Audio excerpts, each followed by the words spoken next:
Hello viewers, welcome to my YouTube channel Gurukul Sanskrit training সেন্টারে তোমাদের সবাইকে স্বাগত। আজ একটি নতুন বিষয় নিয়ে উপস্থিত হয়েছি, যেটি হলো রামায়ণ।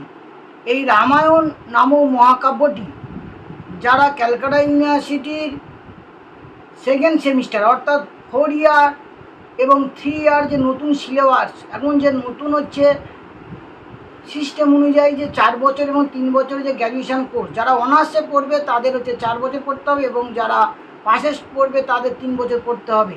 এই যে 4 ইয়ার এবং 3 ইয়ার যে পরিকল্পনা অনুযায়ী যে গ্র্যাজুয়েশনের যে কোর্স চালু হয়েছে, এই তাদের সেকেন্ড সেমিস্টারে অনার্স এবং পাশের সেকেন্ড সেমিস্টারে ক্যালকাটা ইউনিভার্সিটির এই 4 ইয়ার এবং 3 ইয়ারের এই বেশ করে সেকেন্ড সেমিস্টারে এদের পাঠ্যাংশের মধ্যে এই রামায়ণ পাঠ্যাংশের অন্তর্ভুক্ত করা রয়েছে। এছাড়াও যারা হচ্ছে নেট সেট এসএসসি পিএসসি এবং যারা হচ্ছে আরও বিভিন্ন কম্পিটিটিভ পরীক্ষা দেবে, বেশ করে ডব্লিউবিসিএস, তাদের কিন্তু এই রামায়ণ থেকে বিভিন্ন কোশ্চেন আসে।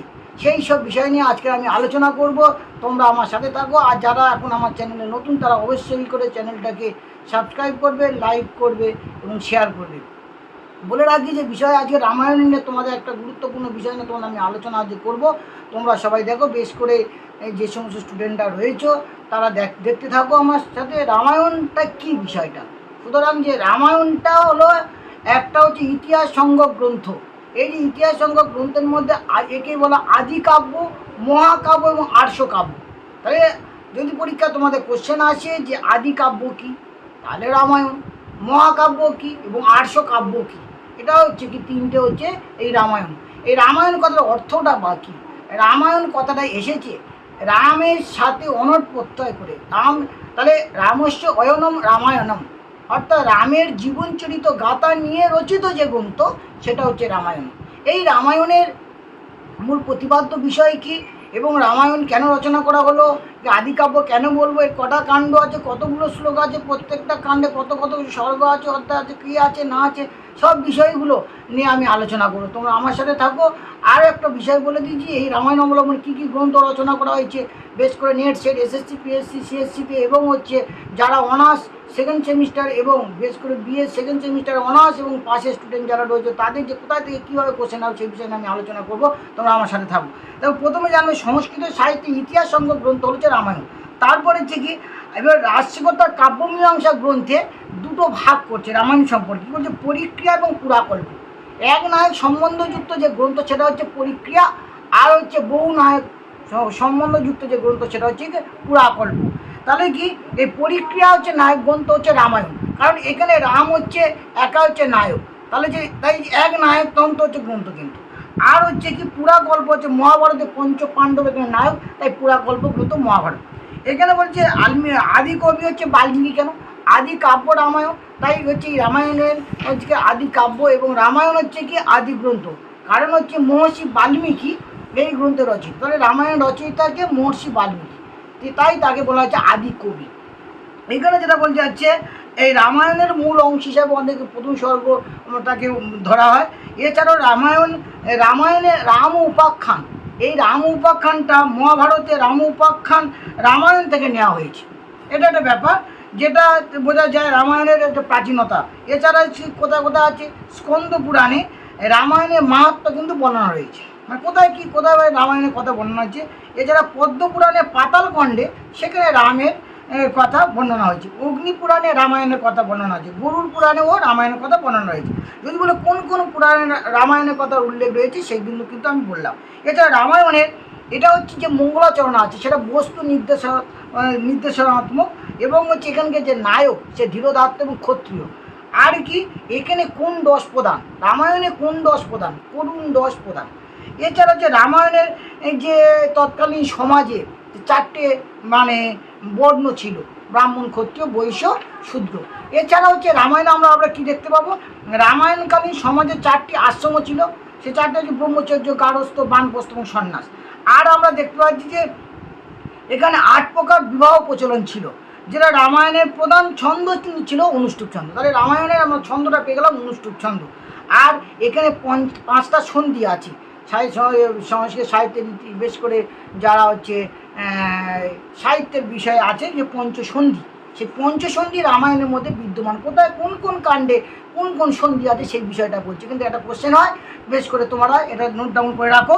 যেমন মুখ সন্ধি আমরা পাচ্ছি বালকাণ্ডে এবং অযোধ্যাকাণ্ডে, এবং প্রতিমুখ সন্ধি পাচ্ছি আমরা অরণ্যকাণ্ডে, আর গর্ভ সন্ধি পাচ্ছি কিষ্কিন্ধাকাণ্ডে, আর বিমর্ষ সন্ধি পাচ্ছি সুন্দরকাণ্ডে, আর নির্বহন সন্ধি পাচ্ছি আমরা যুদ্ধকাণ্ডে। আর রামায়ণের প্রথম শ্লোক আমরা জানি যে রামায়ণের প্রথম শ্লোক হচ্ছে মা দিয়ে শুরু হচ্ছে, অর্থাৎ অব্যয় দিয়ে শুরু হচ্ছে। মা নিষাদ প্রতিষ্ঠাং তমগম শাশ্বতী সমা যৎকঞ্চমিতু না দেহকম অবধি কাম মহিতম। এই যে শ্লোকটা, এটা হচ্ছে কি রামায়ণের প্রথম শ্লোক। এছাড়া রামায়ণের প্রশংসক গীত বা আশীর্বাণী একটা রয়েছে, সেটা কি ইয়াবৎসন্তি গিরয় চরিতস্য মহিতলে তাবৎ রামায়ণী কথা লোকেশু প্রচলিষ্যতি। এই যে শ্লোকটা, এটা হচ্ছে আশীর্বাদ বাণী। এছাড়াও যে রামায়ণের সংস্করণ আমরা তিনটে পাই, একটা মুম্বই সংস্করণ, একটা বঙ্গাল সংস্করণ, আর হচ্ছে পশ্চিমোত্তর কাশ্মীরি সংস্করণ।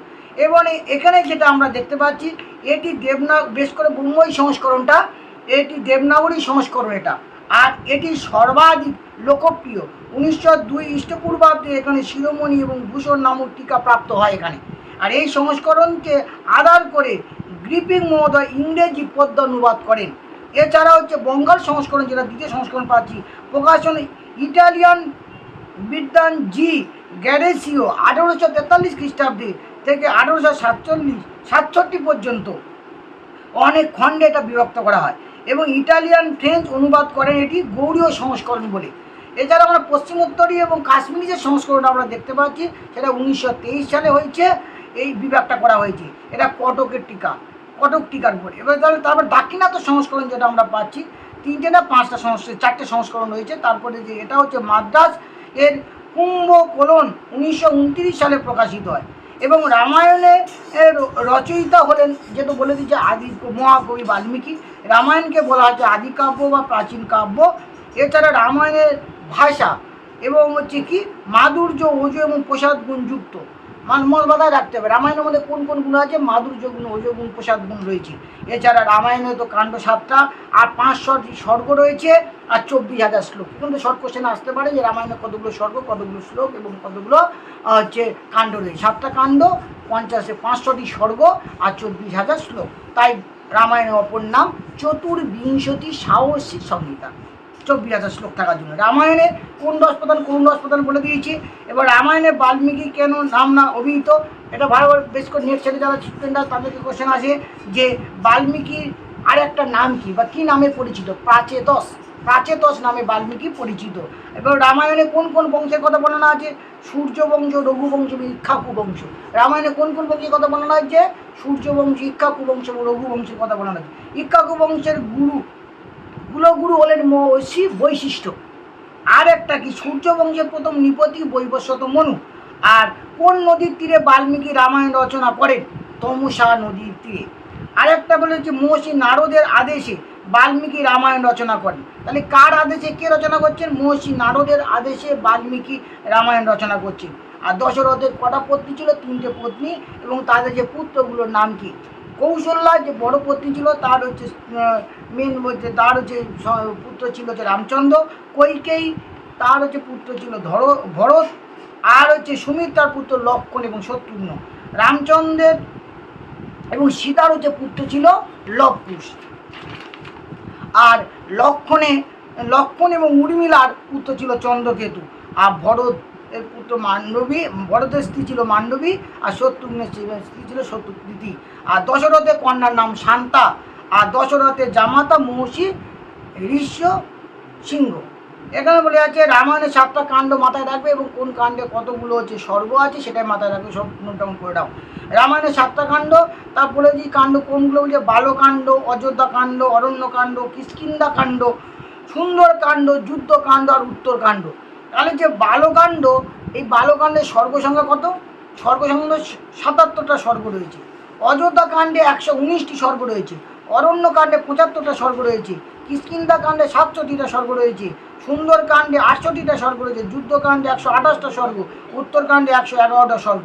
টোটাল হচ্ছে স্বর্গ হচ্ছে 645টা দাঁড়াচ্ছে। কিন্তু বর্তমানে আমরা 500টি স্বর্গ আমরা পাচ্ছি। কিন্তু আরেকটা প্রশ্ন এখানে আছে যে রামায়ণের 7টা কাণ্ডের মধ্যে প্রকৃত অংশ কোনগুলো? তোমরা বলবে বালকাণ্ড এবং উত্তরকাণ্ড প্রকৃত অংশ বলে পরিচিত। এবং বালকাণ্ড মানে আদিকাণ্ড, আর হচ্ছে উত্তরকাণ্ড বা সপ্তম কাণ্ড হচ্ছে প্রকৃত বলে। এছাড়া ক্ষুদ্রতম কাণ্ড কোনটি? ক্ষুদ্রতম কাণ্ড হলো কিষ্কিন্ধা কাণ্ড, আর আকারে বৃহত্তম এবং সব দিক থেকে বৃহত্তম কোনটা? যুদ্ধকাণ্ড। এখানে খালি কাণ্ড সম্পর্কে বলে গেলে, এবং প্রত্যেক কাণ্ডের কোন কোন বিষয়গুলো রয়েছে সেটা সম্পর্কে একটু জানো। যে প্রত্যেকটা 7টা কাণ্ডের অল্প অল্প বিষয়গুলো বলছি। যে বালকাণ্ড বা আদিকাণ্ডে, বালকাণ্ডে বা আদি প্রথম কাণ্ড যেটা, সেই কাণ্ডের স্বর্গ হচ্ছে 77টা স্বর্গ রয়েছে। এই বালকাণ্ডে আরম্ভে 4টে স্বর্গে রামায়ণ রচনা পূর্ব পীঠিকা দেওয়া হয়েছে। এখানে নারদ মহর্ষি বাল্মীকিকে রাম কথা বলেছেন। পুরো 7 কাণ্ডের কথা বলা হয়েছে এখানে। এবং এখানে কি কি ঘটনা আছে বলেছে? পঞ্চবধ আছে, অযোধ্যাপুরীর বর্ণনা আছে, ঋষি সিংহ এবং শান্তার বিবাহ বর্ণনা আছে, দশরথ দ্বারা অশ্বমেধ যজ্ঞের কাহিনী আছে, আর ঋষি সিংহের দ্বারা দশরথের পুত্রেষ্টির যজ্ঞ এখানে বর্ণনা রয়েছে, আর রাম লক্ষ্মণ ভরত শত্রুঘ্নের জন্ম বৃত্তান্ত রয়েছে।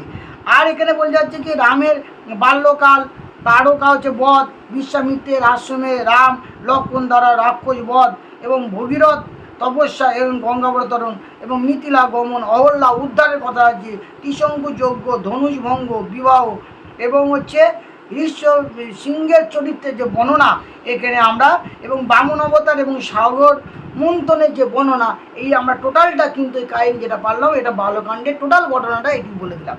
এরপর আমরা আসি অযোধ্যাকাণ্ড, যেখানে 119টি স্বর্গ রয়েছে।